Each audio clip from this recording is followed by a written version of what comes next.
உயிருக்கு துணையாக விளங்கி நாடும் நம்மை நன்னெறிப்படுத்தி வருகின்ற எந்த ஞானாசிரிய பெருமக்களாம் குருமுகா சன்னிதானங்களின் குருவருள் பெருங்கருணையினாலும் சமத்தூரில் எழுந்தருளி அருள்பாலித்து வருகின்ற நம்முடைய கலியுகத்து ஐயனார் திருக்கோயில் திருக்குட நன்னீராட்டு பெருவிழா மிக சிறப்பாக நடைபெற்று அந்த விழாவிலே கலந்து கொண்டு இறைவனுடைய அருளை பெற்று அமர்ந்திருக்கக்கூடிய உங்கள் அத்தனை பேருக்கும் என்னுடைய பணிவையும் வணக்கத்தையும் தெரிவித்துக் கொள்ளுகின்றேன். இந்த அற்புதமான கோவிலை அமைத்து திருப்பணிகளை மிக சிறப்பாக செய்து திருக்குட நன்னீராட்டு பெருவிழாவை மிக அற்புதமாக ஒருங்கிணைத்திருக்கின்ற திருப்பணி குழுவை சார்ந்த நம்முடைய இந்த திருக்கோயிலை சார்ந்த அத்தனை பெரியோர்களுக்கும் என்னுடைய பணிவையும் வணக்கத்தையும் உரித்தாக்கி மகிழ்ச்சி அடைகின்றேன். அதோடு இந்த திருக்குட நன்னீராட்டு பெருவிழாவினை மிக சிறப்பாக நடத்தி கொடுத்த சிவாச்சாரிய பெருமக்களுக்கு என்னுடைய பணிவையும் வணக்கத்தையும் உரித்தாக்கிக் கொள்ளுகின்றேன். இந்த திருப்பணியிலே ஈடுபட்டிருக்கின்ற அத்தனை பேருக்கும் என்னுடைய பணிவையும் வணக்கத்தையும் தெரிவித்துக் கொள்ளுகின்றேன். அடுத்ததாக நண்பர் பாலகிருஷ்ணன் அவர்களும் அவர்களுடைய அருமை துணைவியார் திருமதி கண்ணம்மாள் அவர்களும் இந்த விழாவிலே பேச வேண்டும் என்று எளியேனை அழைத்தார்கள். நான் இன்றைக்கு காலையில எங்கள் ஊருக்கு பக்கத்தில் ஒரு கோயில் குடநீராட்டு விழாவில் கலந்து பேசிவிட்டு சரியாக 11 மணிக்கு இங்கே வந்து விடுவேன் என்று அக்காவிடத்திலே சொன்னேன். அதுபோலவே குறித்த நேரத்தில் வரக்கூடிய வாய்ப்பு எனக்கு கிடைத்தது. வந்தபோது எனக்கு ஒரு சின்ன சந்தேகம், இந்த மாதிரியான ஒரு சபை கிடைக்குமா, நாம் என்ன பேச போறோம். ஆனால் நல்ல வேளையாக இங்கே வந்தபோது ஒரு அற்புதமான சபை எனக்கு கிடைத்திருக்கிறது. அது ஐயனார் போட்ட அருள் என்று நினைத்து உங்களிடத்திலே நான் பேச தலைப்படுகின்றேன். எப்பொழுதுமே நம்முடைய சிறப்பு நமக்கு தெரியாது. ஒரு சின்ன கதை சொல்றேன். ஹபீஸ்னு ஒரு விவசாயி, ஜப்பான்ல இருந்த ஒரு விவசாயி, அவனுடைய பெயர் ஹபீஸ். என்ன பேரு? ஹபீஸ்னு ஒரு விவசாயி. அவனுக்கு உழைக்க தெரியும், தன்னுடைய தோட்டத்தில் வேலை செய்ய தெரியும். அந்த விவசாயி என்ன செய்தான், அவனுடைய தோட்டத்தில் உழவு செய்து, இல்ல சவுண்ட் சரியா இருக்கு, கொஞ்சம் நேரம் ஆக ஆக சரியாயிரும். அந்த தோட்டத்தில் வேலை செய்து, பயிர் செய்து, வெள்ளாமை செய்து, அறுவடை செய்து விற்று பணம் தேடுவான். தான் ஹபீஸுடைய வேலை. அதை அவன் தொடர்ந்து செய்து கொண்டே இருந்தான் ஹபீஸ். ஒரு நாள் அந்த வழியாக ஒரு வழிப்போக்கன் வந்தான். அந்த வழிப்போக்கன் என்ன செய்தான், ஹபீஸை போய் பார்த்து, ஹபீஸ் ஹபீஸ் உனக்கு வைரத்தை பற்றி தெரியுமான்னு கேட்டான். ஹபீஸ் சொன்னான், எனக்கு வைரம் தெரியாது, நெல் விளைக்க தெரியும். வைரம் தெரியாதா என்று கேட்டான். தெரியாது என்று சொன்னான். நீ எவ்வளவு கஷ்டப்பட்டு நெல்லை அறுவடை செய்தாலும் உனக்கு என்ன கூலி கிடைக்கும்? ஹபீஸ் சொன்னான், ஒரு 10 பணம் கிடைக்கும். அந்த வழிப்போக்கன் சொன்னான், உன்னிடத்திலே விரலளவு வைரம் இருக்குமானால் இந்த ஊரை விலைக்கு வாங்கலாம். எவ்வளவு வைரம்? விரலளவு வைரம் இருந்தால் இந்த ஊரை விலைக்கு வாங்கலாமா? இவ்வளவு வைரம் இருந்தா போதும் இல்லைங்களா? கையளவு வைரம் இருந்தால் இந்த பகுதியை விலைக்கு வாங்கலாம். கல்மலை அளவு வைரம் இருந்தால் இந்த உலகத்தையே விலைக்கு வாங்கலாம். ஹபீஸ், உனக்கு வைரத்தை பற்றி தெரியவில்லையே என்று சொல்லிட்டு அந்த வழிப்போக்கன் அப்படியே போயிட்டான். ஹபீஸ் என்ன செய்தான், அன்றிலிருந்து வைரத்தை பற்றிய தேடல் அவனுக்குள் தோன்றியது. வைரம் எங்கே இருக்கிறது, எங்கே இருக்கிறது சொல்லி வேலை செய்வதை விட்டு வைரத்தை தேடி ஹபீஸ் போனான். ஒரு நாள் போனான், ஒரு வாரம் போனான், ஒரு மாதம் போனான், ஒரு ஆண்டு போனான், ஊரை விட்டே போய்விட்டான் ஹபீஸ். என்ன காரணம்? தோட்டத்துக்கு விவசாயி போகலைன்னா தோட்டம் என்ன ஆகுமா? வள்ளுவர் சொல்றாரு, இங்கெல்லாம் விவசாயம் செய்யறவங்க யாராவது இருந்தா கை தூக்குங்க. விவசாயி ஒருத்தர் தான் விவசாயம் பண்றீங்களா? நான் விவசாயி. 2, 3 நிறைய இப்ப கை தூக்குறீங்க. நான் விவசாயி. இப்ப விவசாயம் பண்றவங்க கை தூக்கு. யாரெல்லாம் உழவு செய்யறோம் கை தூக்கு. சரி, ரொம்ப மகிழ்ச்சி. வள்ளுவன் என்ன சொல்லுகிறான், ஒரு உழவன் தோட்டத்துக்கு போகலைன்னு சொன்னா அந்த தோட்டம் என்ன செய்யும் தெரியுமா? வீட்டுக்காரர் கூட சம்சாரம் கோவிச்சுக்கிற மாதிரி கோவிச்சுக்குமா. எப்படி கோவிச்சுக்கும்? வீட்டுக்காரர் கூட சம்சாரம் கோவிச்சுக்கிறோம் இல்லையா? நாமெல்லாம் அதுபோல அந்த தோட்டம் கோபித்துக் கொள்ளும் என்று வள்ளுவன் சொல்லுகிறான். செல்லான் கிழவன் இருப்பின் நிலம் புலந்து இல்லாளின் ஊடிவிடும் என்று சொல்லுகிறான் வள்ளுவன். அப்ப ஹபீஸ் என்ன பண்ணா, ஒரு வருஷம் தோட்டத்துக்கே போகல. தோட்டம் என்ன ஆகும், போயிருச்சு. அந்த தோட்டத்தை இன்னொருவன் விலைக்கு வாங்கி விட்டான். ஹபீஸ் எங்கேயோ போய்விட்டான். கொஞ்ச நாள் ஆச்சு. திரும்ப அந்த தோட்டத்தை வாங்கியவன் விவசாயம் செய்து கொண்டிருக்கிறான். அந்த தோட்டத்தில் அவன் உழவு செய்கிறான், நாற்று நடுகிறான், களை எடுக்கிறான், அறுவடை செய்கிறான். அப்படியே அவன் வேலையை அவன் செய்து கொண்டிருக்கிறான். திரும்ப அந்த வழிபோக்கன் அந்த ஊருக்கு வந்தான். ஹபீஸுக்கு வைரத்தை பற்றி சொன்ன வழிபோக்கன் திரும்ப அந்த ஊருக்கு வந்தான். வந்தவன் இந்த தோட்டத்துக்காரனை போய் பார்த்து சொன்னான், ஹபீஸ் எங்கே என்று கேட்டான். அந்த தோட்டத்துக்காரன் சொன்னான், ஹபீஸ் வைரத்தை தேடி வெளியே போய்விட்டான். இவங்க ரெண்டு பேரும் பேசிக்கிட்டு இருக்கிற போது வாய்க்கால்ல தண்ணீர் வரும் இல்லைங்களா, தோட்டத்துல ஏத்தம் இறைத்து விட்டா வாய்க்கால் அப்படியே தண்ணீர் வரும் இல்லையா, அந்த தண்ணீர் வந்துட்டு இருக்கிற வாய்க்கால்ல ஒரு பளிச்சுன்னு ஒரு ஒளி. என்ன ஒளின்னு ரெண்டு பேரும் ஓடி போய் பார்க்கறாங்க. அந்த வாய்க்காலில் இருந்த மண் அரிப்பு ஏற்பட்டு தோண்டுகிற தொலைவில் ஒரு பெரிய வைர மலை அந்த தோட்டத்திலேயே இருந்தது. யோசனை பண்ணி பாருங்க, வைரத்தை தேடி ஹபீஸ் வெளியே போய்விட்டான். அவனுடைய தோட்டத்திலேயே மலை மலையாக வைரம் குவிந்து கிடந்தது. எதுக்கு இந்த கதையை சொல்றேன்னா, நாம யார் யாரையோ பாராட்டிக்கிட்டு இருக்கிறோம், யார் யாரையோ போற்றிக் கொண்டிருக்கிறோம், யார் யாருக்கோ நாம சிறப்பாக வாழ்த்து சொல்லிக் கொண்டிருக்கிறோம். இங்க உங்க குலத்துல உங்க குடும்பத்துல பிறந்த ஒரு பெண் குழந்தை என்ன பண்ணுச்சு தெரியுமா? இந்த கொரோனா பெருந்தொற்றுங்கிற ஒரு பெரிய நோய் உலகமெல்லாம் வந்தது இல்லைங்களா? கொரோனால நாம் எல்லாரும் அப்படியே பயந்து இருந்தோமா? எல்லாரும் என்ன செஞ்சோம்? வீட்டை எல்லாம் பூட்டிட்டு வெளியே யார் வந்தாலும் தொடாம இருந்தோம். ஆனா ஒரே ஒரு பெண் குழந்தை என்ன பண்ணுச்சு? நம்முடைய அருளாளர்கள் பாடிய 18,000 சொச்சம் திருமுறை பாடல்கள், எத்தனை பாட்டு? 18,000 சொச்சம் பாட்டையும் கண்ணோடு பாடி ஒரு பெரிய சாதனை படைத்த ஒரு பெண் பிள்ளை, உங்க குலத்தை சார்ந்த பெண் பிள்ளை. இப்ப கைதட்டாதீங்க, இப்ப கைதட்டாதீங்க. அந்த சாதனைக்கு என்ன அங்கீகாரம் கிடைச்சது தெரியுமா? இந்திய நாட்டினுடைய பாராளுமன்றம், இந்திய நாட்டினுடைய நாடாளுமன்றம். எத்தனை பேருக்கு அதை தெரியும்? நாடாளுமன்றம் எங்களுக்கு தெரியும்னு சொல்றவங்க எல்லாம் கை தூக்குங்க. நம்ம நாட்டினுடைய தலையெழுத்தை நிர்ணயிக்கக்கூடிய இடம். ஒரு சட்டம் போட்டா நாளை காலையில நாம கட்டுப்பட்டு ஆக வேண்டும். அப்படிப்பட்ட பாராளுமன்றத்தில் பேசுவதற்கு ஒரு தகுதி வேண்டும். யாரு பேசலாம் தெரியுமா? பாராளுமன்றத்தில் யாரு பேசலாம்? இங்க வந்தாங்க இல்லையா, நம்ம எம்பி வந்துட்டு போயிட்டாங்களா? வந்திருக்காங்களா? இருக்காங்களா? இப்பதான் வந்திருக்காங்க. எம்பி வந்திருக்காங்களா? நம்ம பொள்ளாச்சி எம்பி ஈஸ்வரசாமி அண்ணா, அவங்க போய் பேசலாம். ஏன்னா அவங்க எல்லாரும், நம்ம எல்லாரும் வாக்களிச்சு அவங்களை தேர்ந்தெடுத்து நம்முடைய குறைகளை சென்று நாடாளுமன்றத்தில் பேசுங்கன்னு அண்ணாவுக்கு ஓட்டு போட்டு அனுப்பிச்சிருக்கிறோம். அவங்க சிறப்பா செஞ்சுட்டு இருக்காங்க. அவங்க போய் அந்த நாடாளுமன்றத்தில் பேசலாம். இன்னொருத்தர், நம்ம எம்எல்ஏக்கள் எல்லாம் சேர்ந்து ஓட்டு போட்டு ஒருத்தவங்களை தேர்ந்தெடுப்பாங்க. அவங்க போய் ராஜ்யசபால பேசலாம். நம்ம ஈஸ்வரசாமி அண்ணா மக்களவையில பேசலாம். எம்எல்ஏ ஓட்டு போட்ட எம்பிக்கள் எல்லாம் மாநிலங்களவையில பேசலாம். இந்த ரெண்டு அவையில உறுப்பினரா இல்லாத யாரும் அங்க பேச முடியாது.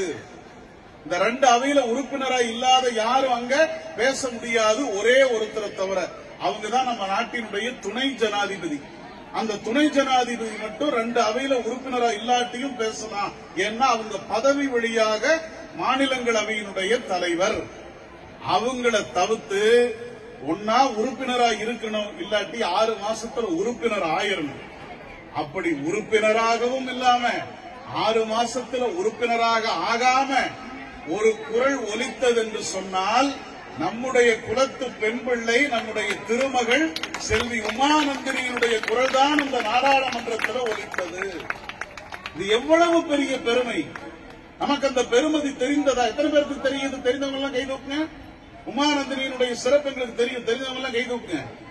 உங்களுக்கு எல்லாம் தெரியும் எத்தனை பேருக்கு? நாடாளுமன்றம் திறந்து வைக்கப்பட்ட போது, இந்திய நாட்டினுடைய பிரதமரிடத்தில் செங்கோல் வழங்கப்பட்ட போது முதலாக அங்கீகரிக்கப்பட்ட குரல் நம்முடைய தமிழ் மொழியினுடைய குரல். அந்த குரல் நம்ம உமாநந்தினிக்கு சொல்லுவோம். கையாவது நல்லா தட்டுங்க. அக்கா சொல்றத போல எவ்வளவு பெரிய சிறப்பு, அவ்வளவு சிறப்புக்குரிய ஒரு பெண் பிள்ளையை ஈன்ற இந்த கூட்டத்தில் ஒரு பெரிய சிறப்பு. நமக்கு இதை விட என்ன வேணும்? இதை விட என்ன வேணும்? அப்படி ஒரு சிறப்புக்குரிய பெண் பிள்ளை. எனக்கு முன்னாடி இங்க பஞ்சபுராணம் பாடினாங்க. நம்ம எத்தனை பேர் அந்த பஞ்சபுராணத்தை முழுசா கேட்டோம்னு தெரியல. என்னுடைய செவிகளில் அப்படியே வண்டு ரீங்காரமிட்டதை போல இருந்தது. புல்லாங்குழல் இசை வந்து வருடியதை அவ்வளவு அழகாக இந்த சாதனை படைத்த இந்த சிறுமி மிக அற்புதமாக இந்திய திருநாட்டுக்கு நம்ம தமிழகத்தினுடைய பெருமையை கொண்டு சேர்த்து சாதனை படைத்திருக்கிறார். அப்படிப்பட்ட செல்வங்கள் நிறைந்திருக்கக்கூடிய கோயில் நம்முடைய ஐயனார் கோயில்.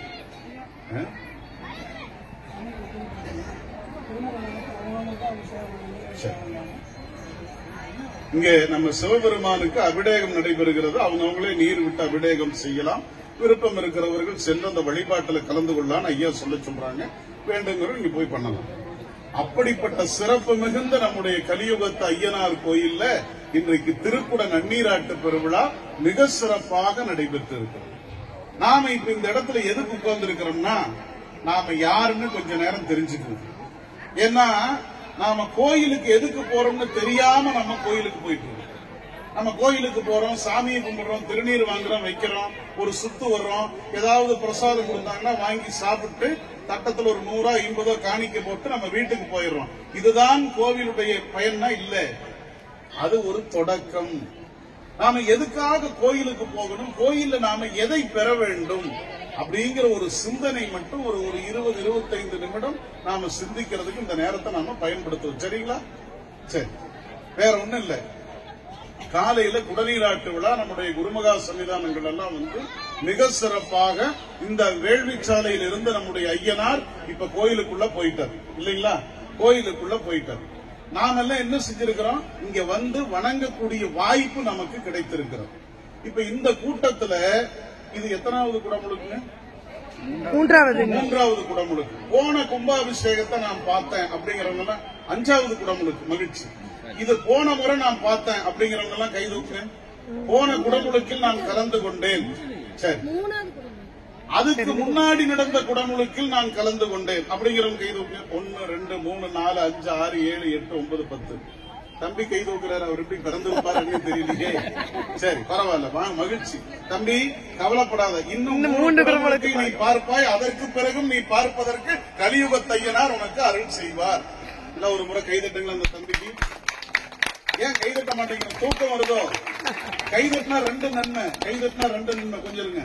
1, எனக்கு உற்சாகமா இருக்கும். நீங்க கைதட்டினா நான் நிறைய பேசுவேன். இன்னொன்னு, உங்க ஆயுள் கூடும். உங்க கைதட்டினீங்கன்னா ஆயுள் கூடும். வேற ஒண்ணும் இல்லைங்க. நம்ம உடம்புல இருக்கக்கூடிய எல்லா நரம்புகளும் சந்திக்கிற இடம் இந்த உள்ளங்கை. உள்ளங்கையும் பாதமும். இந்த 2ஐயும் தட்டி பாருங்க. பாதத்தை கீழே தட்டுங்க, கையை தட்டி பாருங்க. உங்கள் உடம்பில் இருக்கக்கூடிய நரம்புகள் எல்லாம் நல்ல உயிர்ப்பு தன்மை பெறும். அதனால கைதட்ட சொல்ற, வேற ஒண்ணும் இல்லை. இன்னொரு முறை தட்டுங்க. ரொம்ப சந்தோஷம். தம்பி இன்னும் 5 குடமுழுக்கை பார்க்க வேண்டும், அதற்கு பிறகும் பார்க்க வேண்டும் என்று நாம் எல்லாம் வேண்டி வாழ்த்துவோம். இப்போ நான் எதுக்கு கேட்டேன்னா, இதுக்கு 3 முறைக்கு முன்னால் நடந்த குடமுழுக்கை பார்த்தவர்கள் இங்க சில பேர். இப்ப நாம இந்த குடமுழுக்க பார்த்திருக்கிறோம். நான் என்ன வேண்டுகிறேன்னா, நம்ம எல்லாரும் சார்பிலும் இன்னும் 5 குடநீராட்டு விழாக்களை நாம் எல்லாரும் இப்படியே வந்து இருந்து பார்க்க வேண்டும். அதற்கு ஐயனார் அருள் புரிய வேண்டும். நான் என்ன சொல்றேன், இன்னும் 60 ஆண்டு கழித்து நாம் இந்த கோயிலுக்கு வரணும்னு சொல்றேன். நீங்க கைதட்டலையே, புரியலையோ? என்னங்கம்மா? இன்னும் 60 வருடம் அல்ல, ஐயனார் நினைத்தால் 1000 ஆண்டும் நம்மால வாழ முடியும். அதற்கு ஐயனார் அருள் செய்ய வேண்டும். நம்ம கலியுகத்து ஐயனார் அருள் செய்ய வேண்டும். ஏன்னா அவருக்கு பேர் என்னங்க? கலியுகத்து ஐயனார். நல்ல பேருங்க. யாரு எப்படி வந்தது இந்த பேருன்னு தெரியல. இது என்ன கலியுகத்து ஐயனார்? கலியுகத்து ஐயனார் இந்த சாமிக்கு பேரு. யாராவது இந்த பேருடைய பொருள் தெரியுமா? ஏதாவது தெரியுங்களா உங்களுக்கு? இந்த யுகம்னா என்னன்னு தெரியுமா? கலியுகம்னா என்னன்னு தெரியுமா? 4 யுகம்னு சொல்லுவாங்க இல்லீங்களா? திரேதாயுகம், துவாபர யுகம், கலியுகம். 4 யுகம். அது தெரியுமா எல்லாருக்கும்? ஒரு யுகத்துக்கு எத்தனையோ ஆயிரம் வருஷம் ஒரு கணக்கு உண்டு. அப்படி 4 யுகம் சேர்ந்தது ஒரு சதுர யுகம்னு பேரு. அப்படியே இந்த கால கணக்கு பெருசாயிட்டே போகும். அந்த 4 யுகத்துல ஒரு யுகம் இந்த கலியுகம். கலியுகத்துக்கு என்ன சிறப்புன்னா, இங்க பாருங்க, தர்மம் அறம் 4 கால்ல நிக்குது. பசுமாடு அறப்பசு 4 கால்ல நிக்கும். பசுமாடு 4 கால்ல தான் நிக்கும். பசுமாடு 4 கால்ல தான் நிக்கும். தயவு செஞ்சு கவனமா கேளுங்க. இந்த பசுமாடு 4 கால்ல நிக்கும். ஒரு காலை மடக்கிருங்க, என்ன ஆகும்? என்ன ஆயிரும்? கீழே விழுந்துடும். முதல் யுகத்துல 4 கால்லையும் நின்றுதுங்க. 2வது யுகத்துல ஒரு கால் போச்சு. 3வது யுகத்துல ஒரு கால் போச்சு. அந்த கலியுகத்துல ஒரே ஒரு கால்ல பசுமாடு நிக்குது. தர்ம பசு ஒரே ஒரு கால்ல தான் நிக்குது. ஒரே ஒரு கால். இப்படி தொட்டைங்கன்னா விழுந்துடும். தர்மம் அவ்வளவு ஆபத்தான நிலையில் இருக்கிறது. ஒரு உதாரணம் சொல்றேன். மகாபாரத போர் முடிந்து தர்மராஜாவுடைய சபை, அரசபை நடக்குது. ஒரு குடியானவன் அங்க வந்தான், ஒரு விவசாயி. அவன் ஒரு வழக்கை அந்த அரசவைக்கு கொண்டு வந்தான். என்ன வழக்குன்னா, ராசா ராசா, நான் என்னுடைய 5 ஏக்கர் நிலத்தை இவருக்கு குத்தகைக்கு விட்டேன். எதுக்கு விட்டாரு? குத்தகைக்கு விட்டுட்டாரு.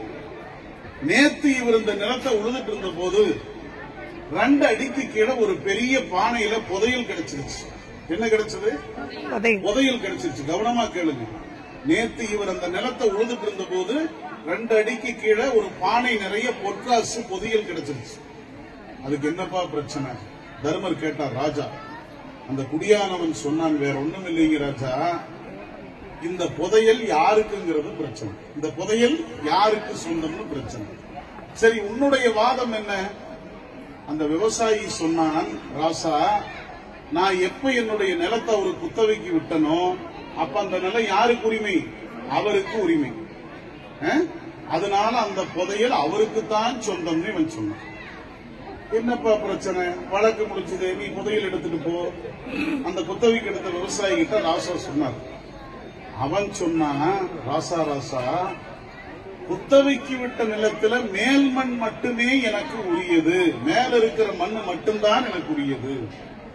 அதுபோகலாக நான் விவசாயம் மட்டுமே செய்ய முடியும். அந்த மண்ணில வேற எந்த வேலையும் நான் செய்யக்கூடாது. இது சட்டம். அதனால 2 அடிக்கு கீழே கிடைச்ச புதையல் எனக்கு சொந்தம் இல்ல, அவருக்குத்தான் சொந்தம். இப்படி ஒரு வழக்கு நீங்க கேள்விப்பட்டிருக்கீங்களா? இப்ப ராசா என்ன பண்ணுவாரு? தர்மராசாவுக்கு என்ன பண்றதுன்னே தெரியல. பெரிய குழப்பம். ராசா என்ன பண்ணினாரு? இதுக்கு என்னப்பா தீர்வு சொல்றதுன்னு தெரியாம முழிச்சுட்டு இருந்தார் ராசா. யாரு? ராஜசூய யாகம் பண்ணி துரியோதனர்களை வீழ்த்திய தர்மத்தின் தலைவன் தர்மராசாவுக்கு என்ன நீதி சொல்றதுன்னு தெரியல. உடனே தர்மர் என்ன பண்ணாரு? சுத்தி முத்தியும் பார்த்தார். பஞ்சபாண்டவர்கள்ல இந்த பக்கம் பீமன் நிக்கிறான், அர்ஜுனன் நிக்கிறான், நகுலன், சகாதேவன் எல்லாரும் குழப்பத்துல நிக்கிறாங்க. அப்படியே பின்னாடி திரும்பி பார்த்தாரு. பாருங்க, ஒருத்தர் இருந்தார். அவர் யாரு? யாரு? கண்ண பரமாத்மா இருந்தார். கண்ணா, இந்த வழக்குக்கு நான் என்ன தீர்ப்பு சொல்ல போறேன்?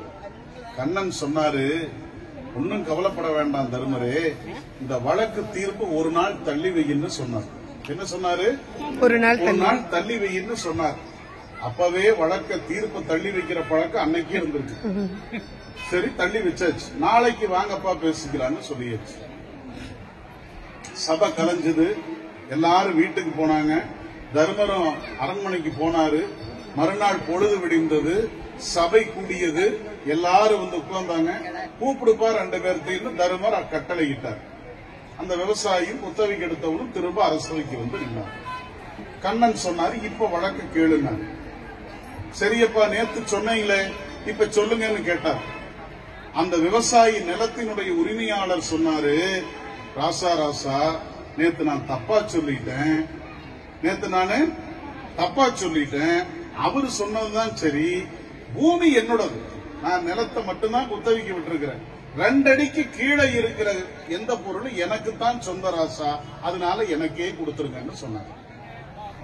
ஏப்பா கொடுத்துடலாமா? குத்தகைக்கு விட்டவர்கிட்ட சொன்னார். அவர் சொன்னாரு, ராசா ராசா, நான் நேத்து தப்பா சொல்லிட்டேன். எப்ப நிலத்தை என் கையில குத்தவைக்கு கொடுத்தாரோ திரும்ப அவர் கையில ஒப்படைக்கிற வரைக்கும் இதுல என்ன நடந்தாலும் அதுக்கு யார் உரிமை? நான் தான் உரிமை. 2 அடிக்கு கீழே இருந்தாலும் 20 அடிக்கு கீழே இருந்தாலும் இது எனக்குத்தான் சொந்த ராசா, அதனால எனக்கே கொடுங்கன்னு கேட்டார். முந்தின நாள் எப்படி பேசினாங்க? விவசாயி சொன்னார் இந்த புதையல் அவருக்கு சொல்லும், அவர் சொன்னார் இந்த புதையல் இவருக்கு சொல்லும். இன்னைக்கு என்ன ஆச்சு? இந்த புதையல் எனக்கு சொல்லும், அவர் சொல்றாரு இல்ல இல்ல இது எனக்கு சொந்தம்னு சொல்றாரு. அப்படியே தர்மர் பின்னால கண்ணனை திரும்பி பார்த்தாரு. என்ன கண்ணா மாயம் நடந்தது, ஏன் 2 பேரும் மாத்தி பேசுறாங்கன்னு கேட்டாரு.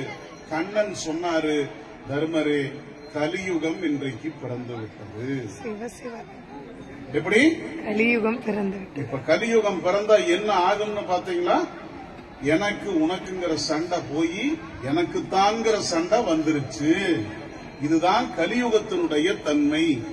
இந்த கலியுகத்தில் எப்படி இருக்கிறதுன்னா, வேலி பயிரை மேய்கிறது. சின்னஞ்சிறு பிள்ளைகள் மிக தவறாக போகிறார்கள்.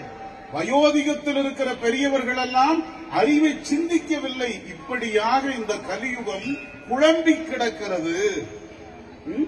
ஒரு பிள்ளை நம்ம உமானந்தினியை போல 18,000 சொச்சம் பாட்டையும் பாடி புத்தகத்துல சாதனை படைத்து நாடாளுமன்றத்து வரைக்கும் போறதுக்கு தமிழ்நாடு முழுக்க தேடி ஒரே ஒரு பெண் பிள்ளை மட்டும்தான் கிடைத்திருக்கிறது. அப்படின்னா இந்த கலியுகத்துல எவ்வளவு அறிவு கொடுமை பாருங்க, அறிவு வறுமை. இந்த கலியுகத்துல தர்ம பசு அறப்பசு ஒரே காலில் நிக்குது, ஒரே காலில் தான் நிக்குது. இந்த கலியுகத்துல நம்மை காப்பாற்றிக் கொள்ள வேண்டும் என்றால், சரிங்களா, ஆபத்திலிருந்து நம்மை பாதுகாத்துக் கொள்ள வேண்டும் என்றால் என்னென்ன ஆபத்து? சமூகத்தில் நடக்கக்கூடிய தீய தன்மைகள், நம்மை நோக்கி வரக்கூடிய வெளியிலிருந்து வரக்கூடிய ஆபத்துகள், நம்ம மனசுக்குள்ளேயே இருக்கக்கூடிய இந்த 5 பூதம், மெய்வாய் கண்மூக்கு செவிங்கிற இந்த 5 பூதமும் செய்யக்கூடிய தப்பு. எத்தனை தப்பு நடக்குது பாருங்க நம்மை சுற்றி, நமக்குள்ளேயும். அதையும் தாண்டி நம்முடைய விதி நமக்கு தரக்கூடிய துன்பம், இதிலிருந்தெல்லாம் பாதுகாத்துக் கொள்ள வேண்டும். நம்மை பாதுகாத்துக் கொள்ள வேண்டும், நம்மை காத்துக் கொள்ள வேண்டும்னா யாருகிட்ட இங்க போறது? எந்த டாக்டர் கிட்ட போனா நமக்கு மருந்து கிடைக்கும்? எந்த டாக்டர் கிட்டையும் போனாலும் நமக்கு மருந்து கிடைக்காது. இந்த மருந்தை தரவல்ல ஒரே ஒரு வைத்தியர் இருப்பார்னு சொன்னா அது நம்முடைய கலியுகத்து ஐயனார் மட்டுமே. அதனாலதான் நம்ம சாமிக்கு என்ன பேர் வச்சாங்க? ஐயனார்னா பாதுகாப்பு தரக்கூடிய தலைவன் பொருள். ஐயன்னு சொன்னா தலைவன் பொருள். நம்முடைய பாதுகாப்பை தரக்கூடிய இந்த ஐயனார் என்ன செய்வார்னா, இந்த கலியுகத்தில் வரக்கூடிய துன்பத்தில் இருந்து நம்மை பாதுகாத்துக் கொள்வார். இப்ப பாருங்க, மற்றவங்க சாமி என்னென்னமோ பேர் இருக்கும், நம்ம சாமிக்கு என்ன பேரு? நாம பிறந்திருக்கிற இந்த கலியில் வரக்கூடிய துன்பத்திலிருந்து நம்மை பாதுகாக்கக்கூடியவர் நம்ம சாமி. எவ்வளவு அழகான பேர் நம்ம சாமி கொடுத்திருக்காங்க நம்ம பெரியவங்க. அதற்காகவே நம்முடைய பெரியவர்களை நாம வணங்க வேண்டும். இந்த பேரை யாரு நம்ம சாமிக்கு வச்சாங்கன்னு தெரியல, அதுக்காகவே அவர்களை நாம் வணங்க வேண்டும்.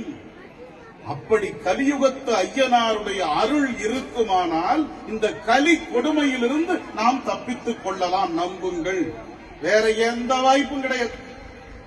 கிடைக்கும், ஒரு நாள் தள்ளி போடலாம், அவ்வளவுதான். நிரந்தரமாக துன்பம் உங்களை விட்டு போக வேண்டுமா? நீங்கள் வந்து இருக்க வேண்டிய ஒரே இடம் இந்த ஐயனாருடைய கோயில் மட்டுமே. அதுல எந்த மாற்றம் கிடையாது. தயவு செஞ்சு புரிஞ்சுக்கணும். அப்படி நம்மை பாதுகாக்கக்கூடிய இந்த கலியுகத்து ஐயனார் நமக்கு எப்படி அருள் செய்வார்? இப்போ நாமெல்லாம் யாருன்னு கேட்டா நாம ஒவ்வொருத்தரும் ஒரு பதில சொல்லுவேன். பேர் ஆனந்து, நான் ஒரு உழவன் விவசாயி, நான் தமிழ் படிச்சிருக்கிறேன், ஐயா சொன்னதை போல பெரியவர்களிடத்துல ஆசி பெற்று இருக்கிறேன், இவங்கள மாதிரி நல்ல மனிதர்களோடு பயணிச்சுட்டு இருக்கிறேன், எனக்கு குழந்தைகள், என்னுடைய மனைவி, எங்க அப்பா அம்மா, என் தங்கி, இப்ப என்னுடைய குடும்பத்தை சொல்லி நான் யாருன்னு சொல்லணும். அது போல உங்க எல்லாரையும் கேட்டா நீங்க சொல்லுவீங்க. நீங்க யாரு, எந்த ஊரு, என்ன பேரு, என்ன செய்றீங்க, குடும்பம் எல்லாம் சொல்லுவீங்க. நம்ம எல்லாருக்கும் ஒரு பொதுவான பேர் இருக்கு. என்ன பேருங்க? நாமெல்லாம் மனிதர்கள். என்ன சொல்றீங்க? மனிதர்கள். நல்லா சொல்லுங்க அக்கா, கைது சொன்னாங்க, நல்லா கைதுட்டுங்க ஒரு முறை. தெரியும் உங்களுக்கு, எதுக்கு சொல்லிட்டு அப்ப சொல்லிருக்கணும் இல்லையா? தொலைக்காட்சியை போட்டு தொடர் வந்ததுக்கு அப்புறம் அடுத்து பாரு அவன் அழுக போறான்னு நம்ம நினைக்கிறோம், அடுத்து அவன் அடிக்க போறான் பாரு நம்ம உடனே ஆவலா பேசுறோம். இந்த மாதிரி கோயில்ல நல்ல செய்தியை சொல்லணும்னா யோசிக்கிறோம். ஏன்னா நம்முடைய காலம் அப்படியே வந்துருச்சு. இதையெல்லாம் மாற்றுவதற்குத்தான் நாம் இங்க வந்திருக்கோம்.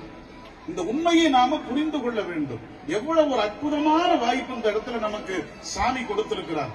இப்ப நாம எல்லாம் என்ன சொன்னா, நாம் எல்லோரும் மனிதர்கள். அதுல ஏதாவது சந்தேகம் இருக்குதா? இருக்க முடியாது.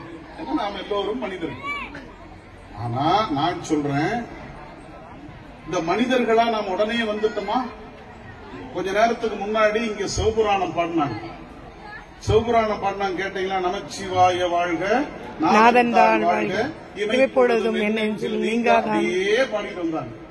பாடிட்டே வர்ற போது பாத்தீங்கன்னா ஒரு சொல்லாடல் வந்தது.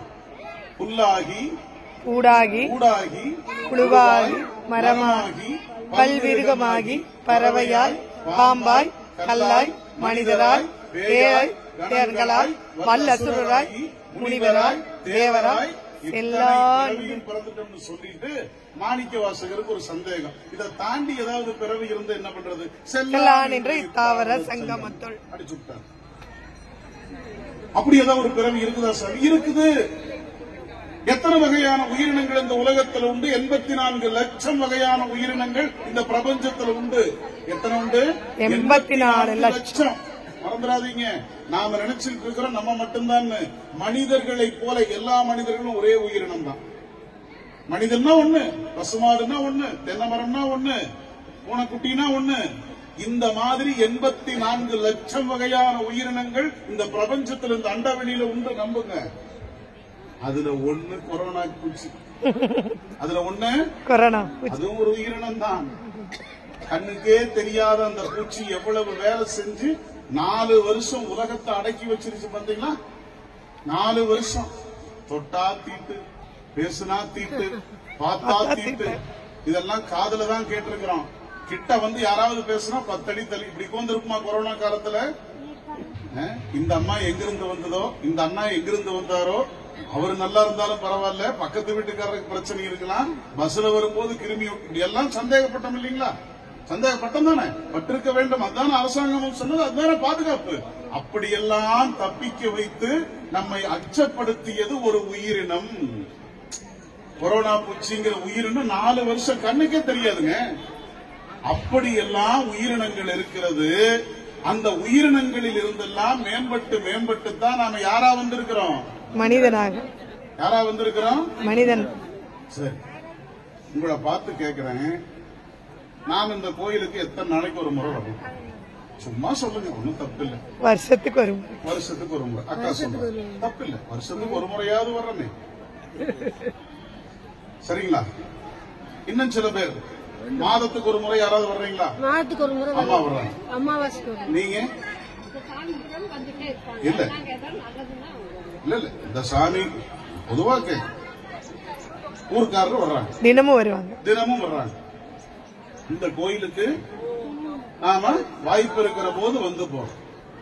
ஆனா நல்லா யோசனை பண்ணி பாருங்க, இந்த பிரபஞ்சத்துல இத்தனை வகையான உயிரினங்கள் இருக்கிறது. நாம வருஷத்துக்கு ஒரு முறை வந்து போறோம்னு அக்கா சொன்னாங்க. தப்பு இல்லை. வாய்ப்பு நம்ம சூழல் அப்படித்தான் இருக்கு, நம்ம வரணும். நான் உங்களை பார்த்து கேட்கிறேன், அம்மா, நாம வருஷத்துக்கு ஒரு முறை வர்றோம். வருஷத்துக்கு ஒரு முறை சாமியை கும்பிடுறோம். யார கும்பிடுறோம்? நம்ம கலியுகத்து ஐயனார். ஐயனார் நமக்கு என்ன செய்யறாரு? வருஷத்துக்கு ஒரு முறை வர்ற அக்காவுக்கு அண்ணாவுக்கு இப்படி ஒரு ஞான குழந்தையை கொடுத்த ஐயனாரு அந்நாடு வந்தா எவ்வளவு கொடுப்பார்னு நினைச்சு பாருங்க. நினைச்சு பாருங்க. கேக்குறேன், வருஷத்துக்கு ஒரு முறை அவங்களுக்கே இப்படி ஒரு தங்கத்தை கொடுத்த சாமி, நான் கேட்கிறேன், இதே இடத்துல இருக்கிற இந்த மரத்துக்கெல்லாம் என்ன கொடுப்பாரு? அதெல்லாம நிக்குது இந்த மரம். வருஷத்துக்கு ஒரு முறை நம்ம கோயிலுக்கு வர்றோம். என்ன கொண்டு வர்றோம்? ஒரு லிட்டர் பால், கொஞ்சம் பூ, ஏதாவது தேங்காய் பழம் ஏதோ ஒண்ணு கொண்டு வந்து சாமிக்கு பிரசாதமா கொடுத்து பூசை பண்ணிட்டு அது திரும்ப நம்ம மறக்காம வாங்கிட்டு போயிடுறோம். போயிடுறோமா? ஒரு தேங்காயை உடைச்சா ஒரு மூடியை அர்ச்சகர்கிட்ட கொடுத்துட்டு ஒரு மூடியை நாம எடுத்துட்டு போயிடுறோமா? அதுதான் முறை, தப்பு இல்லை. நமக்கு சாமி எவ்வளவு அருள் செய்கிறாரு. இங்க இருக்கிற அந்த பூமரத்தை பாருங்க, நான் பாத்துக்கிட்டே இருக்கிற அந்த அரளிப்பூ செடியை பாருங்க. 365 நாள் ஐயனாருக்கு எந்த விதமான பயனையும் எதிர்பார்க்காம அழகான பூவை கொடுத்துக்கிட்டே இருக்கு. அழகான பூவை கொடுத்துக்கிட்டே இருக்கு. இங்க இருக்கிற வாழை மரத்தை பாருங்க, சாமிக்கு பூசைக்கு இலை கொடுக்குது, சாமிக்கு பூசைக்கு பழம் கொடுக்குது, சாமிக்கு மாலை கட்டுறதுக்கு நாறு கொடுக்குது. இப்படியாக எத்தனையோ பொருள் இங்க இருக்கக்கூடிய வாழை மரம் கொடுக்குது.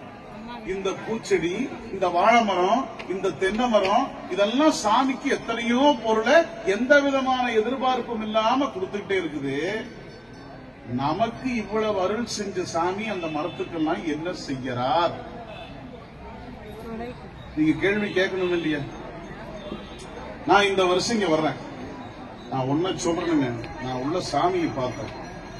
தயவு செய்து இப்ப நீங்க முதல்ல பாக்கலீங்கன்னா இப்ப இனிமேல் போய் பாருங்க. உள்ள இருக்கிற ஐயனாருடைய அந்த திருமுகத்துல ஒரு வகையான தேஜஸ் தெரிந்தது, ஒரு ஒளி தெரிந்தது. உள்ள இருக்கிற ஐயனாருடைய முகத்துல ஒரு கனிவு, ஒரு கருணை. அந்த முகத்தை பார்த்தா நம்முடைய வினையெல்லாம் போயிடும். அதுதான் நம்ம சாமியினுடைய தன்மை. எத்தனை பேர் மீனாட்சியை போய் நேரில் பார்த்திருக்கீங்க மதுரையில? நிறைய பேர் பார்க்கலன்னு சொல்றாங்க. இந்த கூட்டத்தில் நிறைய முறை போயிடும். நேருக்கு நேர் மீனாட்சியை நின்று பார்த்தவர்கள் எத்தனை பேர்? நேரா நின்று மீனாட்சியை பார்த்தவங்க எத்தனை பேர்? பார்க்கணும். தயவு செஞ்சு நேரா நின்று பாருங்க. அந்த அம்மாவை நேரு நின்றுதான் பார்க்கணும். மற்ற சாமியெல்லாம் பக்கத்துல நின்று பார்க்கலாம், அந்த தாயை மட்டும் நேரு நின்று பார்க்கலாம். என்ன காரணம்னா அவ பேர் என்ன? மீனாட்சி. மீனாட்சி என்ன பேரு? அங்கையற்கண்ணி. அங்கையற்கண்ணி அப்படின்னா வேற ஒண்ணும் இல்ல, மீன் கண்ணி. நான் கேக்குறேன், அதுக்கு என்ன பொருள்? மீனாட்சின்னா என்ன பொருள்? மீனாட்சின்னா என்ன பொருள்? மீனை போன்ற கண்களை உடையவள். மீனை போன்ற கண்களை உடையவள்னா அப்ப அந்த கண்ணுக்கு என்ன சிறப்பு? ஆட்சி செய்யறது கணக்கு. ஆட்சி செய்யற சிறப்பு. ஒளி இருக்குது, நேரா மட்டுமே பார்க்கும், அழகா இருக்கு. அப்பதான் அந்த அம்மா தான் சரியா சொல்லியிருக்காங்க. அந்த அம்மா கண்ணு அழகா போல இருக்கும்னு சொல்றாங்க. நான் கேக்குறேன், மீனை விட அழகான பொருள் இல்லையா? மீனை விட அழகான பொருள் இல்லையா? உண்டு, நிறைய உண்டு. தாமரை கண் இருக்குது. ஒரு அம்மாவுக்கு தாமரை கண்ணின்னு பேரு இருக்குது. அந்த அம்மா இருக்கிறா அப்படி. இவளுக்கு மட்டும் ஏன் மீனாட்சின்னு பேரு? மீனுக்கு என்ன சிறப்புன்னா, எல்லாம் கவனமா கேளுங்க. மீனுக்கு என்ன சிறப்புன்னா, மீன் தண்ணியில தானே வாழும். தண்ணியில தானே வாழும். முட்டை எங்கிடும்? நிலத்துல. தண்ணிக்குள்ள முட்டையிட்டுமா? முட்டையிட்ட மீனை கோழி என்ன செய்யும்? மேல படுத்து சூடு கொடுத்து இந்த முட்டையிலிருந்து குஞ்சை பொறிச்சு கொடுக்கும் கோழி, இல்லைங்களா? நம்ம பார்த்தோம். இந்த மீன் எப்படி குஞ்சு பொறிக்கும்? தூரத்துல இருந்து அந்த முட்டையை பார்த்துட்டே இருக்குங்க. நல்லா தெரிஞ்சுக்கங்க. அந்த மீன் என்ன செய்யும்னா, தண்ணியில இட்ட முட்டையை தூரத்துல இருந்து பார்த்துக்கிட்டே இருக்கும். இந்த காட்சி அந்த முட்டைக்கு பட பட பட பட குறிப்பிட்ட நாளில் அத்தனை முட்டைகளும் குஞ்சுகளாக வரும். அதுதான் மீனுக்கு சிறப்பு. சரிங்களாமா? அது மட்டும் சிறப்பு இல்ல, அடுத்து ஒண்ணு சொல்ல போறோம். கோழி குஞ்சுக்கு எப்படி இறை ஊட்டும்? யாராவது பார்த்திருக்கீங்களா? என்ன பண்ணும்? அதோடைய மூக்குல கொத்தி. எவ்வளவு சாமி கருணை படைப்பு பாருங்க. அந்த கோழி கீழே கிடக்கிற சோளத்தையோ அரிசியோ பருப்போ புல்லையோ கொத்தி ஒரு ஆட்டம். எதுக்கு தெரியுமா? அதில் இருக்கக்கூடிய வேண்டாதவைகள் எல்லாம் கீழே விழ வேண்டும். அந்த உணவு பக்குவமா இருக்குதான்னு பார்த்து குஞ்சுடைய வாயில பக்குவமா போடும் கோழி. என்ன பண்ணும்? அப்படியே பக்குவமா போடும். குஞ்சு என்ன செய்யும்? சாப்பிட்டு பசியா. இதை நம்ம தெரியும், பார்த்திருக்கோம். நாமல் என்ன செய்வோம்? அம்மா நமக்கு தாய் பால் ஊட்டி நம்முடைய பசியை போக்குவாள். பசுமாடு என்ன செய்யும்? கண்ணுக்குட்டிக்கு பசி ஆயிடுச்சுன்னா அந்த பசுமாடு பால் கொடுத்து பசியை ஆற்றும். இதெல்லாம் நம்ம பார்த்திருக்கோம். நீர் எப்படி குஞ்சுகளுக்கு உணவு ஊட்டும்? யாராவது பார்த்திருக்கீங்களா? யாராவது பார்க்கலீங்கன்னா உங்க கையில ஆண்ட்ராய்டு செல்போன் எத்தனை பேர்த்து இருக்கு? இந்த மாதிரி போன் பொய் சொல்லாதீங்க, எல்லாருமே வச்சிருக்கீங்க. ஒருத்தர் மட்டும் தான் கை தூக்குறாரு. எல்லாருமே வச்சிருக்கீங்களா பெரிய போன்? ஏன்னா இன்னைக்கு செல் இல்லாத மனிதன் மனிதன் அப்படி காலத்துல வந்துட்டோம் இல்லீங்களா? காலையில எந்திரிச்சு பல் தேய்க்கிறதுக்கு முன்னாடி செல்ல தேய்க்கிற வழக்கத்துக்கு நம்ம வந்துட்டோம். இந்த செல்போனை எடுத்து கூகுள்ல போய் மீன் எப்படி குஞ்சுக்கு இறை ஊட்டுதுன்னு ஒரு காணொளி இருந்ததுன்னா கிடைச்சா பாருங்க. ரொம்ப அதிசயம். என்ன செய்யும்னா இந்த மீன் என்ன செய்யும்னா தாய் மீன் தண்ணிக்குள்ள நீந்தும். அதை பார்த்திருப்பீங்க. அந்த தாய் மீன் தண்ணியில நீந்துற போது ஒரு மீன் ஒரே நேரத்தில் நூற்றுக்கணக்கான குஞ்சு பொறிச்சு. இந்த பக்கம் 50 குஞ்சு, இந்த பக்கம் 50 குஞ்சு, நடுவுல தாய் மீன் நீந்தும். 2 பக்கத்திலையும் குஞ்சுகள் நீந்திட்டே போகும். பார்த்திருக்கீங்களா? பார்த்தவங்களுக்கு தெரியும். தண்ணியில தாய் மீன் நடுவுல போகும், குஞ்சுகள் பக்கத்துல போகும். என்ன தெரியுமாங்க ஐயா செய்யும் தாய் மீன்? இறை கிடைச்சிருச்சுன்னா சாப்பிடும். தானியமோ புழுவோ புல்லோ தாய் மீனுக்கு கிடைச்சதுன்னா சாப்பிடும். சாப்பிட்டு என்ன செய்யும்? பசி ஆறின உடனே நம்புங்க, வலது பக்கம் திரும்பும். வலது பக்கம், இந்த பக்கம் எத்தனை குஞ்சு வரும்? 50 குஞ்சு வரும். 50 குஞ்சையும் பார்க்கும் தாய் மீன். 50 குஞ்சினுடைய பசியும் அடங்கி போய்விடும். சிவ சிவ. இடது பக்கம் திரும்பும். இந்த 50 குஞ்சினுடைய பசியும் அடங்கி. அதே மாதிரிதான் அந்த ஆத்தாவை முன்னால போய் நின்று பார்த்தா உங்களுடைய வாழ்க்கையில் இருக்கிற, உடலுக்கு இருக்கிற பசி, மனசில் இருக்கிற பசி, உயிரில் இருக்கிற பசி, அத்தனை பசி அந்த தாயை போய் முன்னால நின்று பார்த்தீங்கன்னா போய் அவ்வளவு கருணை உள்ளவள் நம்ம மீனாட்சி. அது போல உள்ள இருக்கிற ஐயனாரையும் நான் பார்த்தேன். நான் பார்க்கணும். நம்ம சும்மா கோயில்ல போய் அர்ச்சகர் அப்படி தீபாராதனை காட்டினாரு, கும்பிட்டம் திருநீர், அதல்ல. இதையெல்லாம் நம்ம பார்க்கணும். அப்படியே சுத்தி வந்து பாருங்க, யாருக்கு இந்த சிந்தனை வந்ததுன்னு தெரியல. இங்க சிவாலயம் ஏற்கனவே இருந்ததுங்களா? இன்னைக்குதான் பிரதிஷ்டை பண்ணிருக்கோம். இப்பதானே புதுசா வந்திருக்குது. இப்பதானே புதுசா வந்திருக்குது. யாருக்கு இந்த சிந்தனை வந்தது? சிவராஜ் அப்பா. சிவராஜ் அப்பா நீங்க வரும்போது பாத்தீங்க. பெரிய ஒருத்தர் இங்க சிவலிங்கம் வைக்க வேண்டும் என்று சொல்லி இருக்கிறார். நான் சொல்றேன், சாதாரணமா சிவபெருமான் வரமாட்டார்.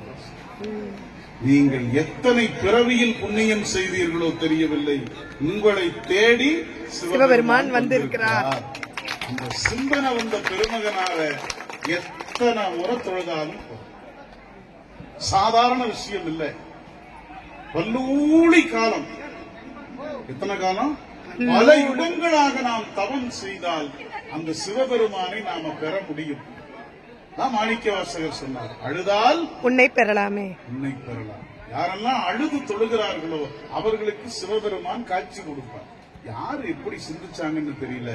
நான் இப்பொழுது சொல்லுகிறேன், இதுவரையில் இந்த திருக்கோயில் இருந்த அந்த பொலிவு எவ்வளவு உச்சத்தில் இருந்ததோ அதை விட இனி சிவபெருமான் வந்ததற்கு பிறகு இன்னும் பல்மடங்கு பல்கி பெருக போகிறது. பெரிய புண்ணியம், பெரிய புண்ணியம். எனக்கு அதுல கூட நெஞ்சு நிறையலைங்க. நான் அப்படி அக்கா கிட்ட பேசிட்டு வந்தேன், அண்ணா கிட்ட கேட்டு வந்தேன். அவங்க ஒரு அதிசயத்தை சொன்னாங்க. அப்படியே சுத்தி பாக்குறேன். எத்தனை பேர் பாத்தீங்கம்மா? தலைப்பு இன்னும் நான் போகல, சீக்கிரம் போயிடும், அதோட முடிச்சுட்டு போயிடும். நட்சத்திரவனம் பாத்தீங்களா? மரம் பாத்தீங்களா? எல்லாரும் இந்த மரத்தை பாருங்கம்மா. போகும் இங்க பாருங்க, அஸ்வினி நட்சத்திரத்திற்குழி எட்டி மரம்னு போட்டு 3 சுற்று, அந்த 3 முறை சுத்தணும். அதுக்குதான் அந்த கல்லும் போட்டிருக்கோம். அதுக்குதான் கல்லும் போட்டிருக்கிறாங்க. நான் முதல்ல என்ன சொன்னேன்? நான் பேசும்போது நீங்க என்ன செய்யணும்? என்ன செய்யணும்? கேட்கணும், கைதட்டணும்னு சொன்னேன். இப்ப எனக்கு கைதட்ட வேண்டாம், இந்த நட்சத்திர வனம் அமைத்த சிந்தனை யாருக்கு வந்ததோ அவங்க எல்லாருக்கும் ஒரு நல்ல கைதட்டு கொடுங்க. என்ன காரணம்னா, உங்கள் நட்சத்திரத்திற்குரிய மரத்தை, அந்த விருட்சத்தை ஒரு முறை நீங்கள் சுற்றினால் 10 முறை மருத்துவமனைக்கு போய் நீங்க மருத்துவம் பார்த்தா என்ன நோய் குணமாகுமோ அது அந்த மரத்தை ஒரு முறை சுத்தினா குணமாகும். ஒரு முறை சுத்தினா 27 நட்சத்திரத்திற்குரிய விண்மீன்களுக்குரிய மரங்களை இங்கே நட்டு வைக்கிறது. நான் சொல்றேன், இந்த சிந்தனை வந்தவங்க திருவாவூதுல போயிட்டு வந்தாங்களோ, சிவ சிவ இருக்கு ஐயா, நம்மல்ல வச்சவங்க மாமா போவாங்க. அவங்க போகாத இடமே இல்ல. போகாத இடமே இல்ல. அதான் அவங்க போகாத இடமே இல்லைன்னு சொல்றதை விட இப்படி சொல்றோம் பாருங்க, அவங்க சேர்க்காத சொத்தே இல்லைன்னு சொல்றேன். சிவ சிவ. நான் ஒரு கோயில் இருக்கிற மாதிரி சொன்னேன். என்ன சொத்து? என்ன சொத்து? நல்லா சொல்றாங்க. இத்தனை மக்களை கூட்டி எல்லாருக்கும் ஒரு நல்ல வாய்ப்பை ஏற்படுத்து, அதுதான் சொத்து. ஒரு நல்ல கைதட்ட அந்த பெருமகனாருக்கு நம்ம பெரியவங்களுக்கு. ஏன்னா சொத்துல 2 சொத்து உண்டுன்னா, 2 சொத்து உண்டு. ஒண்ணு பொருள் சொத்து, அது வெளியில தேடுறது இல்லைங்களா? பொருள் சொத்து. அந்த பொருள் சொத்துன்னா என்ன? பணம் சம்பாதிக்கிறது. அது சம்பாதிச்ச சீக்கிரம் அப்புறம் கொடுத்து செலவு பண்றோம். அது இந்த உடல் நோயை போக்கு. பணம் கொடுத்தா டாக்டர்கிட்ட போனா வைத்தியம் பார்த்து அந்த உடல் நோய் போயிடும். அடுத்த சொத்துக்கு பேரு அருள் சொத்துன்னு பேரு. என்ன சொத்து? அருள் சொத்து. அருள் சொத்து. இந்த ஐயனார் கோயில் உங்களுடைய அருள் சொத்து. அத்தனை பேருக்கு சொந்தம். பொருள் சொத்து இருந்தால் உடல் நோயை குணமாக்கலாம். மருத்துவர்கிட்ட கொடுத்து விதி நல்லா இருந்தா சொல்லிடுறேன். அப்புறம் அக்கா நீங்க கூப்பிட்டு பேசக்கூடாது. உங்க பாட்டுக்கு சொல்லிட்டு போயிட்டீங்களே. எங்க ஊர்ல ஒருத்தர் 20 வருஷமா சர்க்கரைக்கு வைத்தியம் பாக்குறாரு, இன்னும் சரியாயிரீங்க, நான் ஒன்னும் பண்ண முடியாது. ஆமா, ஆண்டவனுடைய கருணை இல்லைங்களா? அது விதி வினை. அது சொல்ல. ஆனாலும் மருத்துவத்துக்கு போறதுக்கு கொஞ்சம் பணம் வேண்டும். இப்ப நிறைய பணம் வேண்டும். நான் மருத்துவர் வந்து நீ கோச்சு கூடாது இல்லைங்களா? யாராவது டாக்டர்ஸ் இருந்தா நீ கோச்சு கூடாது. பொருள் சொத்து இருந்தால் உடல் நோயை போக்கலாம். அருள் சொத்து இருந்தால் உயிர் நோயை போக்கலாம். எதை போக்கலாம்? இந்த உயிர் நோயை போக்கலாம். இந்த உயிர் என்னங்க நோய்? இந்த உயிருக்கு ஒரு நோய் இருக்குது. என்ன நோய்னா, நம்முடைய அருளாளர்கள் சொல்லுகிறார்கள், இந்த உயிர் எதுக்குடா இந்த உலகத்துல பிறந்ததுன்னா, நல்லதை செய்யாம, நல்லதை கேட்காம, நல்லதை பார்க்காம, நல்லதை சாப்பிடாம, நல்லவங்களோட சேராம, தப்பான வழியில போய் என்ன ஆகுதுன்னா, பிறந்து இறந்து பிறந்து இறந்து பிறப்பதும் இறப்பதும் ஒரு தொழில் அப்படின்னு நம்ம பெரியவங்க திட்டாங்க. இதுக்கு மேல யாரையும் திட்டவே முடியாது. பிறப்பதற்கே தொழிலாகி இறக்கின்றார்கள் அப்பர் பெருமான் சொல்லுகிறார். அதனால இந்த உயிருக்கு என்ன நோய்னா, இந்த நோய், இந்த உயிர் மீண்டும் பிறக்க கூடாது. இந்த நோய் மீண்டும் உயிர் மீண்டும் பிறக்க கூடாது. என்னங்க நீங்க அங்கிருந்து இங்க வந்து பிறக்க கூடாது? ஆமா, பிறந்தா என்ன ஆகும்னா, நீங்க எவ்வளவு பெரிய இடத்துல பிறந்தாலும் இன்பம் உண்டு, துன்பமும் உண்டு. இன்பம் உண்டு, துன்பமும் உண்டு. நான் போகும்போது எனக்கு ஒரு 25,000 ரூபாய் அண்ணா பணம் கொடுக்கறாங்கன்னு வைங்களேன், தலைவர் கொடுக்கறாங்கன்னு வச்சுக்கலேன், எனக்கு சந்தோஷமா இருக்கு இல்லையா? போற வழியில என் கார்ல காத்து போயிருச்சுன்னா துன்பம் வந்துருமா? அப்ப இன்பமும் வரும், துன்பமும் வரும். இந்த உலகத்தில் நீங்க என்ன பண்ணாலும் இன்பம் மட்டுமே வர வேண்டுமா? வேற ஒண்ணுமே வேண்டாம். பிறக்காம இன்பம் மட்டும் வரும். என்ன வரும்? இன்பம் மட்டுமே வரும். சரிங்க. பிறக்காம இருக்கிறதுக்கு என்ன வழி? ஒரு வழியும் இல்லை. ஒரே ஒரு வழி உண்டு. யார்கிட்ட போய் சார் முடியும்? சிவபெருமான். நம்ம கலியுகத்து ஐயனார் பாதத்தை வந்து பிடிச்சிக்கணும். கலியுகத்து ஐயனார் பாதத்தை எத்தனை லட்சம் நாட்கள் நீங்க பிடிச்சீங்கன்னு தெரியல. சாமி பேர் என்னங்கம்மா? இங்க இல்ல ஸ்தாபரலிங்கேஸ்வர். எத்தனை லட்சம் முறை நீங்க பிடிச்சீங்கன்னு தெரியல. சிவபெருமான கொண்டு வந்து கலியுகத்தை ஐயனார் உங்களுக்கு காட்டி விட்டார்.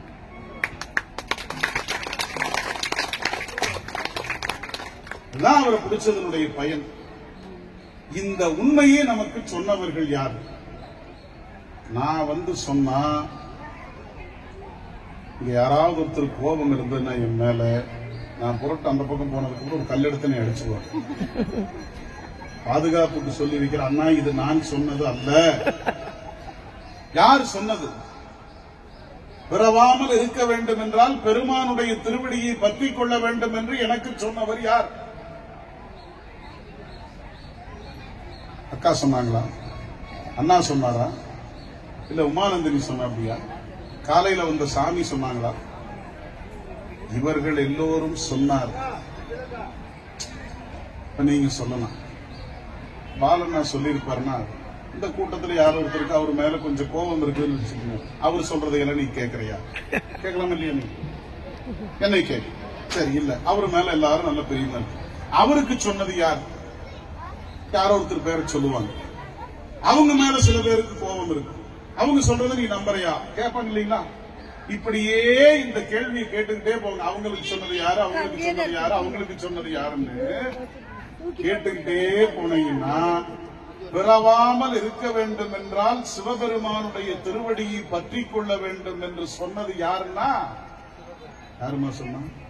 சிவபெருமானே சொன்னார். யார் சொன்னாரு? சிவபெருமானே. சிவபெருமான் தான் சொன்னாரு. எப்படி சொன்னாரு? தம்பி ரகசியத்தை சொல்லக்கூடாதுன்னு சாமியை கட் பண்ணிட்டு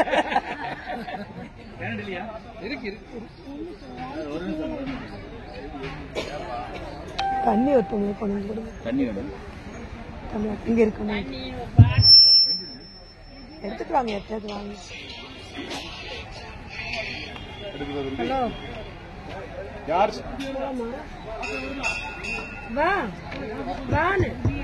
சொன்னா?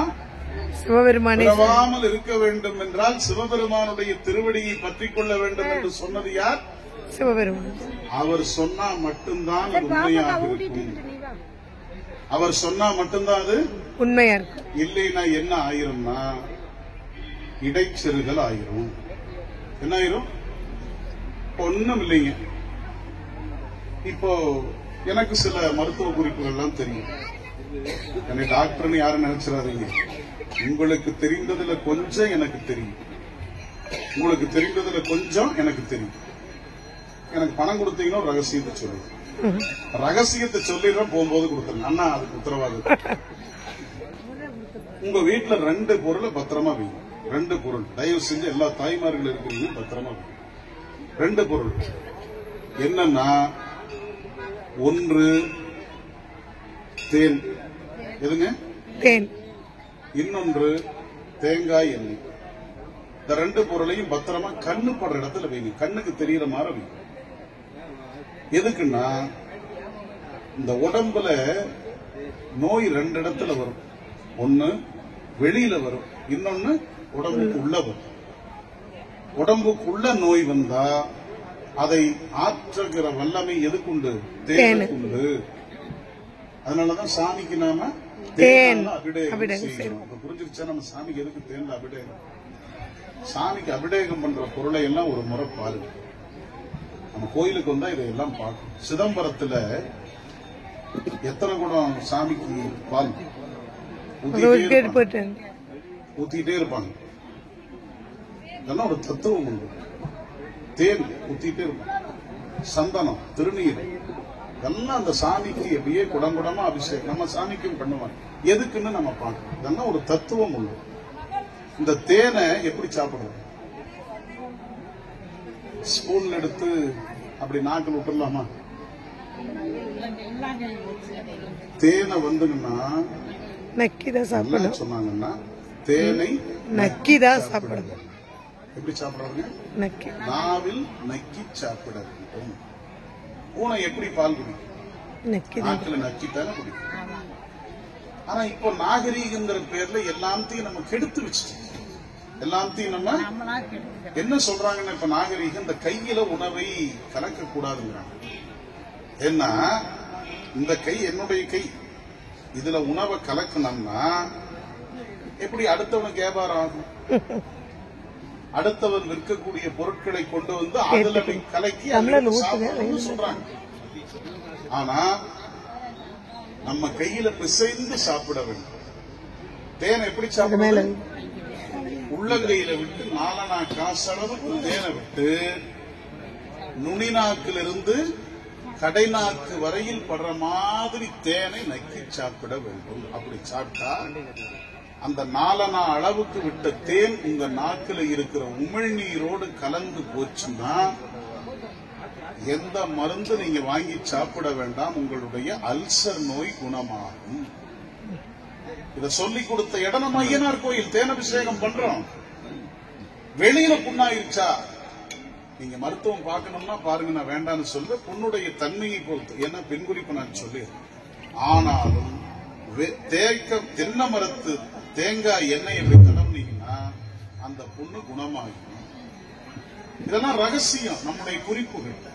இப்ப தென்னை மர தேங்காய் எண்ணெய் எல்லாம் நம்ம வீட்டுல நம்ம கண்ணு படுற மாதிரி இடத்துல நம்ம வைக்கணும். அப்படி வச்சிருந்தோம்னா நமக்கு என்ன கிடைக்கும்னா நோய் குணமாகும். நான் இது எதுக்காக சொல்ல வந்தேன்? அதுக்கு முன்னாடி என்ன சொன்னேன்? இறைவனை ஏன் பற்றணுங்கிறதுக்காக. இறைவனை ஏன் நம்ம இது பண்ணணும்? இறைவனை ஏன் சரணடையணும்? இப்போ இந்த தேனை சாப்பிட்டா உடல் நோய் குணமாகும். சாமிக்கு என்ன பேருன்னா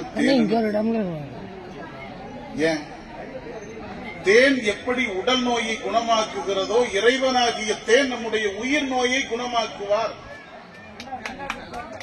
அது இறைவனுக்குரிய சிறப்பு. எதுக்காக இதை சொல்ல வந்தேன்னா, இந்த மருத்துவ குறிப்பு நான் சொல்லிட்டுனா நாளை காலையில நம்ம தலைவர் அண்ணா வீட்டுக்கு போவார். யாராவது ஒருத்தர் வந்து அண்ணா கிட்ட இந்த மாதிரி நம்ம தம்பி பைக்கில் போகும்போது கீழே விழுந்துட்டாரு, சாதுகாயம் ஆயிடுச்சுன்னு சொல்லுவார். அண்ணன் என்ன சொல்லுவாரு? நேற்று கோயிலுக்கு ஒருத்தர் வந்தாரு, பேசினாரு, அவர் சொன்னாரு தென்னை மரத்து தேங்காய் எண்ணெய் வையின்னு சொன்னாங்க. அப்ப அவங்க என்ன செய்வாங்க? இன்னொரு பக்கத்து வீட்டு பாட்டி சொல்லுவாங்க, தேங்காய் எண்ணெய் மட்டும் வைக்காத சாமி, கொஞ்சம் தேக்கங்குழந்தையும் பொறிச்சு அதுல வச்சு காய்ச்சி வைன்னு சொல்லுவாங்க. இப்ப நான் சொன்ன வைத்தியம் என்னாச்சு?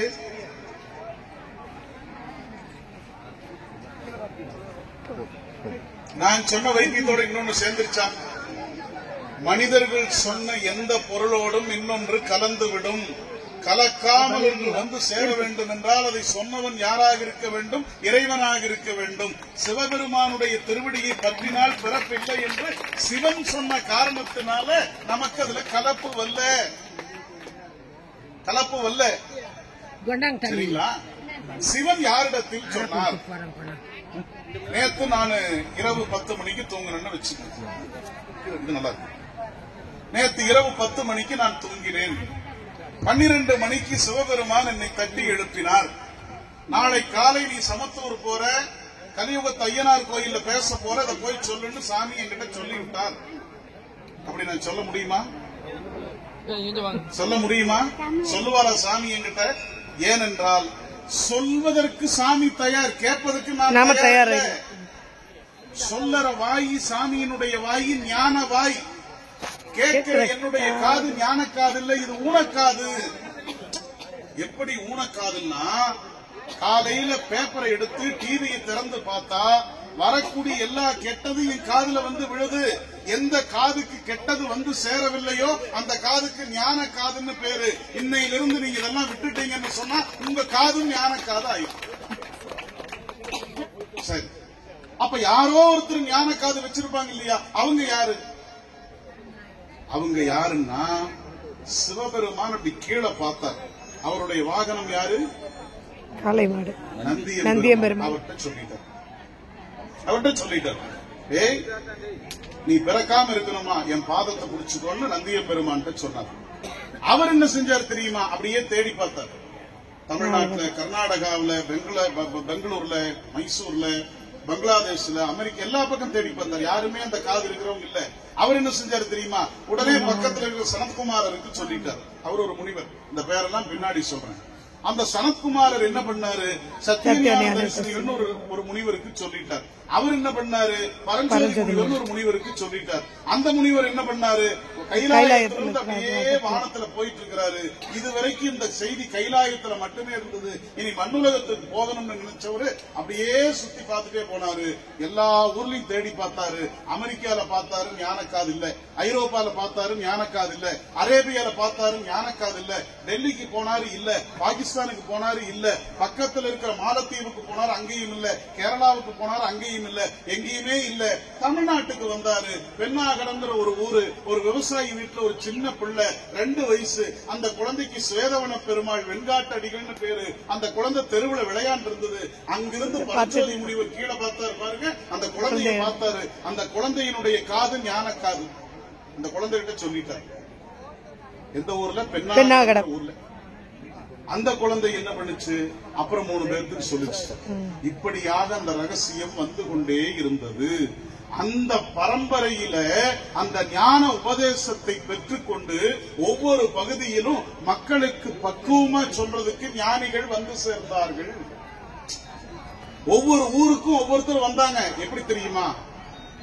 தமிழ்ல பேசுறவனுக்கு தமிழ்ல சொன்னாதான் புரியும்.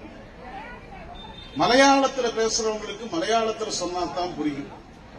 சினிமாவுக்கு போறவனுக்கு சினிமா கொட்டாயில போய் பக்கத்துல உட்கார்ந்து சொன்னாதான் புரியும். மருத்துவமனையில படுத்திருக்கிறவனுக்கு அங்க போய் பக்கத்துல நின்று சொன்னாதான் புரியும். ஒருத்தரால எல்லா இடத்துக்கும் போக முடியாது. அங்கங்க யார் யார் அந்த பக்குவத்தில் இருக்கிறாங்களோ அவங்களுக்கெல்லாம் இந்த ரகசியம் போயிட்டே இருந்தது. அப்படி இந்த மண்ணுல அருள் வறுமை ஏற்பட்ட போது அருள் வளமை சேர்ப்பதற்காக ஒரு ஞானி வந்தாரு. வெள்ளை வேட்டி, வெள்ளை துண்டு, தலையில முக்காடு போட்டு, நெத்தியில திருநீர் பூசி அருட்பெருஞ்சோதி ஆண்டவரை வேண்டிக் கொண்டு வந்தார். அவர்தான் நம்முடைய வள்ளல் பெருமான். அந்த வள்ளல் பெருமான் என்ன செய்கின்றார்? எல்லாம் வல்ல பரம்பொருளை பாடி தான் யாருன்னு சொல்றாரு? வாழையடி வாழை என வந்த திரு கூட்ட மரபினில் யானும் ஒருவனோ. எதுக்காக இதை சொல்றேன்னா, இந்நேர வரைக்கும் நான் பேசிய செய்தி அனைத்தும் நான் உரைக்கும் வாசகம் எல்லாம் நாயகன் வாசகம். அதெல்லாம் என் செய்தி இல்ல, நான் சொல்லல. எனக்கு பெரியவங்க சொன்னது, அவங்களுக்கு பெரியவங்க சொன்னது. இப்படியே பெரியவங்களுக்கெல்லாம் பெரியவர் யாருன்னு கேட்டா, எல்லோருக்கும் பெரியவராக இருப்பவர் யாருன்னு கேட்டா, இப்ப உங்க ஊருக்கு வந்திருக்கிறாரே, உங்க கோயிலுக்கு வந்திருக்கிறாரே, அந்த சிவபெருமான் தான் எல்லோருக்கும் மூல பெரியவர். நான் உரைக்கும் வாசகம் நாயகன் வாசகம். இப்படி சொல்லி முடிக்கிறேன்.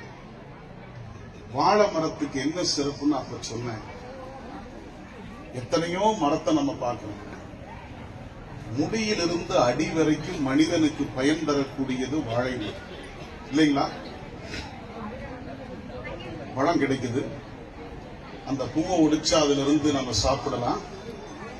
வாழை இலை கிடைக்குது, வாழை தண்டு சாப்பாடாகுது, எல்லாமே கிடைக்குது. எல்லாத்தையும் வெட்டிட்டோம், இனி வேர் மட்டும் இருக்குது. எடுத்து இன்னொரு இடத்துல வைங்க, முளைச்சு அதன் அடியிலிருந்து இன்னொரு வாழை முளைக்கும். அப்படியாக வாழையினுடைய அடியிலிருந்து இன்னொரு வாழை முளைப்பதைப் போல ஞானி என்ன செய்கிறார்? தான் முழுவதும் இந்த சமூகத்திற்கு பயன் தந்ததற்கு பிறகு இன்னொரு ஞானியை உருவாக்கிவிட்டு இவர் மறைஞ்சு போயிடுவார். அப்படி அந்த வாழையடி வாழையாக வந்த ஒரு பரம்பரையில நானும் ஒருவனாக இருந்து சிவபெருமானை வழிபாடு செய்தால், அருட்சோதி ஆண்டவராக இருக்கிற பரம்பொருளை வழிபாடு செய்தால் நமக்கு இந்த பிறவிங்கிற நோய் நீங்கும்னு சொல்லி நமக்கு சொன்னவர் சிவபெருமான். அதை உரைத்தவர் நம்முடைய வள்ளல் பெருமான். அதனால் அவர் சொன்னார், வாழையடி வாழை என வந்த திருக்கூட்டம். அது மாதிரி அந்த வாழையடி வாழையா வந்த திருக்கூட்டத்துல வள்ளல் பெருமான் சொன்ன அந்த மெய்வாக்க நெஞ்சத்துல தாங்கிய நம்ம ஐயா பல ஊருக்கு பயணம் போய் பல திருக்கோயில்கள்ல வழிபாடு செய்ததனுடைய பயனா இன்னைக்கு அவங்களுக்கு என்ன கிடைச்சதுன்னா, எல்லா இடத்திலையும் சுத்தினா நாம் என்ன செய்யறோம்?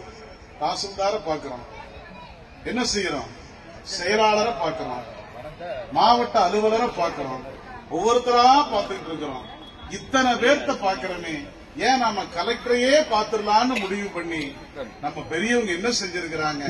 கலியுகத்து ஐயனாருடைய கருணையினால இத்தனை ஆண்டுகள் நாம் செய்த வழிபாட்டினுடைய பயனாக வள்ளல் பெருமானுடைய வாக்கின்படி அருட்சோதி ஆண்டவராக இருக்கிற அந்த பெருமானை சிவலிங்கமாக கொண்டு வந்து நாமும் நம்மை தொடர்ந்து வரக்கூடிய அத்தனை தலைமுறையும் பெருமானுடைய திருவடியை பற்றி பிறவாத பேரின்பம் அடைய வேண்டும் என்பதற்காக இந்த சிவாலயமும் இங்கே வந்து அமைந்திருக்கிறது. நீங்கள் அத்தனை பேரும் செய்த தவம். அந்த தவம் இன்னும் பல்கி பெருக வேண்டும். கலியுகத்து ஐயனாருடைய கருணையினால இங்கே நாம் கொண்டு வந்து சேர்த்திருக்கக்கூடிய பெருமானுடைய திருவருளினால உங்கள் அத்தனை பேருடைய உள்ளத்திலும் இல்லத்திலும் ஞானம் பெருக்கெடுத்து ஓட வேண்டும், செல்வம் பொங்கி வழிய வேண்டும். ஒரு உமானந்தினியை கொடுத்ததால் இந்த இனம் பெருமையடைந்திருக்கிறது. ஒவ்வொரு இல்லத்திலும் இனி உமானந்தினிகள் வர வேண்டும்.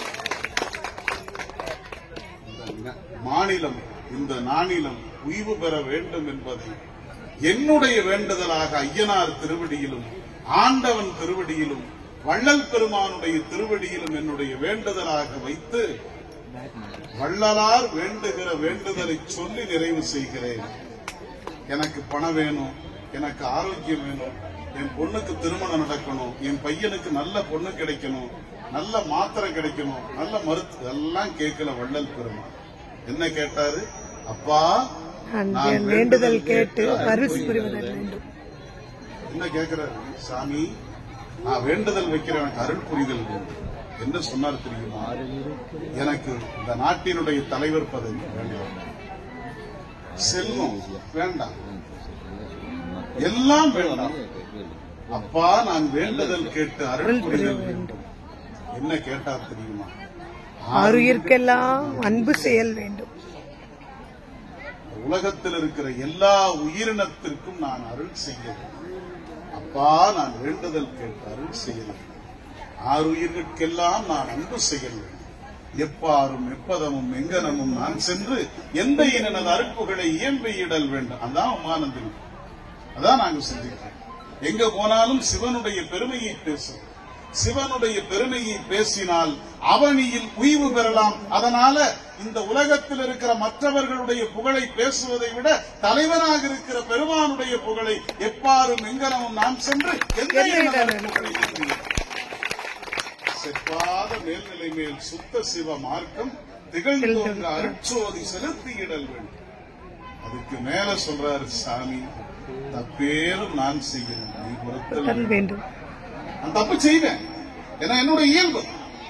நான் சிறுமை, என்னுடைய உயிர் சிற்றுயிர், என்னுடைய அறிவு சிற்றறிவு. தப்பேதும் நான் செய்யணும், பொறுத்து இடல் வேண்டும் சொல்லிட்டு சொல்றாரு. இத்தனையும் கேட்டாங்க, ஒன்னே ஒண்ணு இறுதியா கேட்கிறேன். தலைவா, என்னை பிரியாத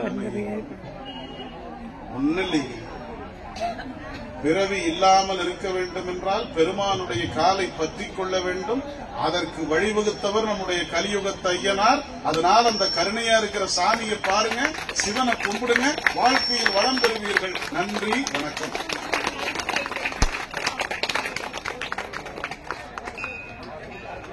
அருட்பெருஞ்சோதி அருட்பெருஞ்சோதி தனிப்பெருங்கருணை அருட்பெருஞ்சோதி எல்லாம் செயல்கூடும் என் ஆணையம்பலத்தே எல்லாம் வல்லாந்தனையே ஏத்து. மெய்யன்பர்களே, இதுகாரும் ஐயா அவர்கள் இறைநிலையினுடைய பெருமையை கூறினார்கள். கேட்டுட்டு வாங்கி கொண்டுட்டு போகணும், அது நம்ம முக்கியமான விஷயம். நம்ம என்ன பண்றோம்னா, கேட்டுட்டு வாங்கலாம், வாங்கினது வச்சு போட்டு போயிடலாம். இதை நம்ம பண்ணிட்டு இருக்கோம், எல்லாரும் செய்யறதான் பண்ணிட்டு இருக்கோம். அப்படி இல்லை, கேட்டத வாங்கினத கொண்டுட்டு போய் பயன்படுத்தணும்னா நாம பண்படலாம். கொடுத்தத பயன்படுத்தலாம், நாம பண்படலாம். பண்பட்டா என்ன கிடைக்கு? பிறவா பெருங்க கிடைக்கும். பண்பட்டா மட்டுமே பிறவா பெருநிலை கிடைக்கும். நாம பண்படணும், அது பிறருக்கு பயன்படணும். இப்ப ஐயா பண்பட்டதை நம்மளுக்கு கொண்டு வந்து கொடுத்துட்டு இருக்காங்க, பயன்படுத்திட்டு இருக்காங்க. நாம என்ன பண்ணணும்? நாம அதை மற்றவங்களுக்கு கொடுக்கணும். நாம முதல்ல பண்படணும்.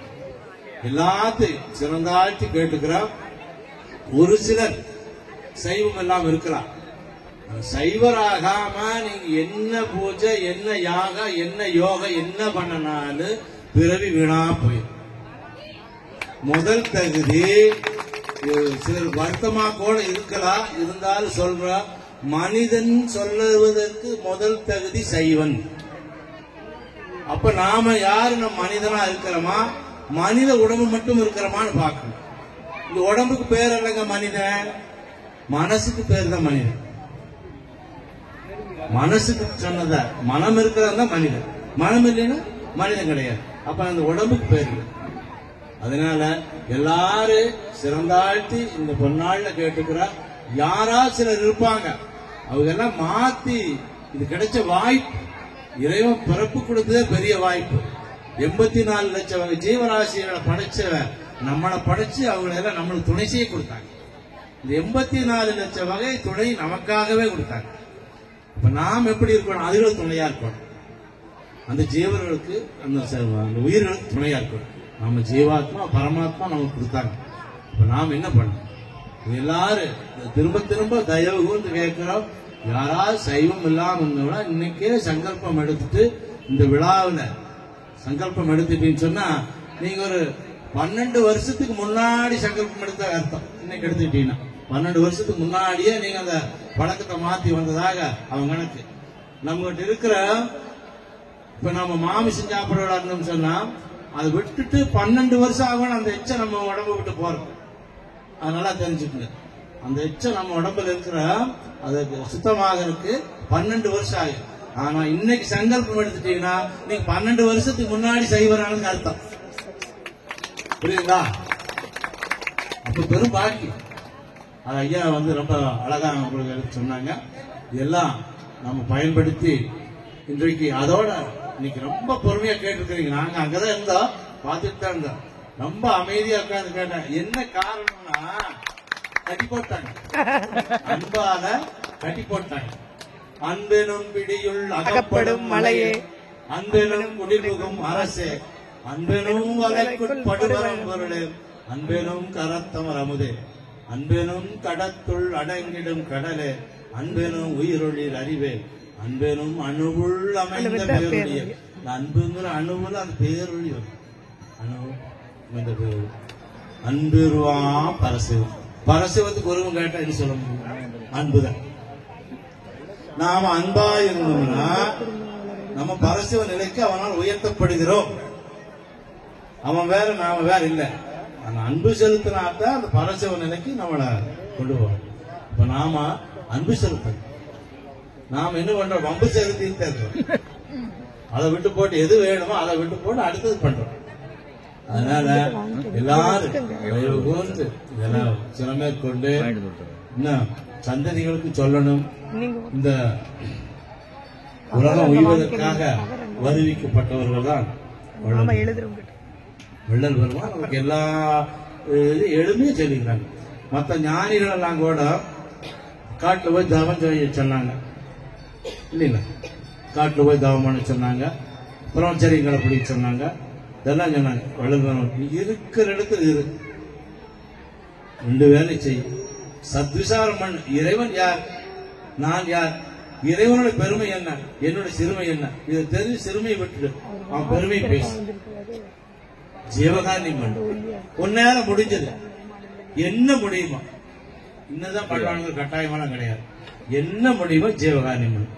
நம்ம ஒரு நல்ல வார்த்தை சொன்னா ஜீவகாரணி, சோறு போட்டா மட்டும் ஜீவகாரணி அல்ல.